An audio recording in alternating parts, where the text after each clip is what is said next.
आपको मालूम होगा कि पिछले दिनों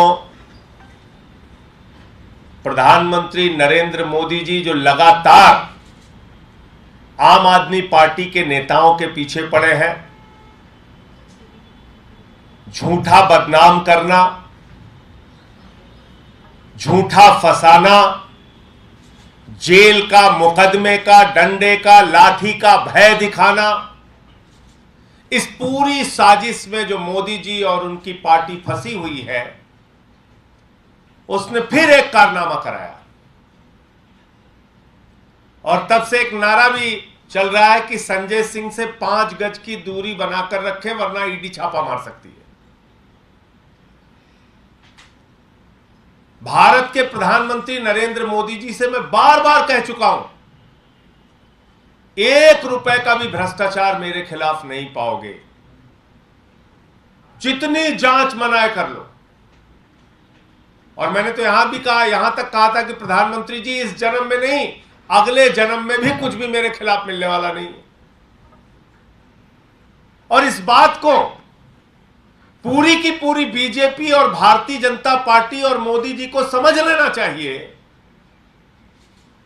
कि अगर मैं आपके मित्र अडानी के घोटाले को उजागर कर रहा हूं और जेपीसी की मांग कर रहा हूं, अगर मैं किसानों के मुद्दे पर आपके सामने आकर आपका विरोध कर रहा हूं, अगर मैं भारत के गृह मंत्री का विरोध कर रहा हूं, अगर मैं आपके सबसे करीबी दोस्त के घोटाले को पूरे देश के सामने उजागर कर रहा हूं और ईडी को बार बार लिखकर शिकायत दे रहा हूं, तो ये तो मैं जान ही रहा हूं कि आप मेरी जान लेने पर उतारू हो जाएंगे। आप मेरे खिलाफ जो मन में आएगा वो करेंगे। आप मुझे बदनाम करने के लिए हर हथकंडा अपनाएंगे, लेकिन कुछ पाएंगे नहीं। और यही काम ईडी ने फिर से एक बार प्रधानमंत्री मोदी के इशारे पर किया। अभी 2 दिन पहले हमारे 3 साथियों के खिलाफ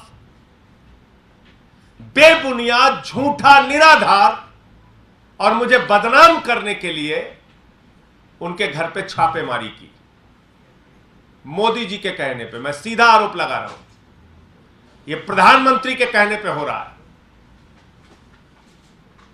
जब मेरे खिलाफ कुछ नहीं मिला, ईडी ने 1 चार्जशीट फाइल की, उसमें मेरा नाम लिखा, 2 चार्जशीट फाइल की, उसमें मेरा नाम लिखा, 3 चार्जशीट फाइल की, उसमें मेरा नाम लिखा। और जब मैंने डिफेमेशन का नोटिस दिया, ईडी ने 20 दिन, लगभग 20 दिन पहले गलती मानी, लिख के दिया कि मुझसे गलती हो गई। लिखना था राहुल सिंह, लिख दिया संजय सिंह। तो मैंने कहा भाई, नीरव मोदी की जगह नरेंद्र मोदी लिख दिया तो बहुत बड़ी प्रॉब्लम हो जाएगी, ऐसे जांच मत करो। और ईडी अपना मजाक उड़वा रही है प्रधानमंत्री के चक्कर में, भाजपाइयों के चक्कर में। क्या हमें पता नहीं कि एक बार जब चार्जशीट फाइल होती है तो 5 बार उसको पढ़ा जाता है? एक थानेदार भी कोई चार्जशीट तैयार करता है तो 5 बार उसको पढ़ता है।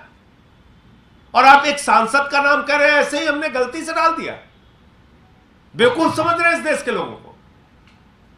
तो जब उसमें सफल नहीं हुए, गलती माननी पड़ी, भारत के इतिहास में पहली बार ईडी ने गलती मानी अपनी सार्वजनिक रूप से, तो उससे ईडी अपमानित हुई।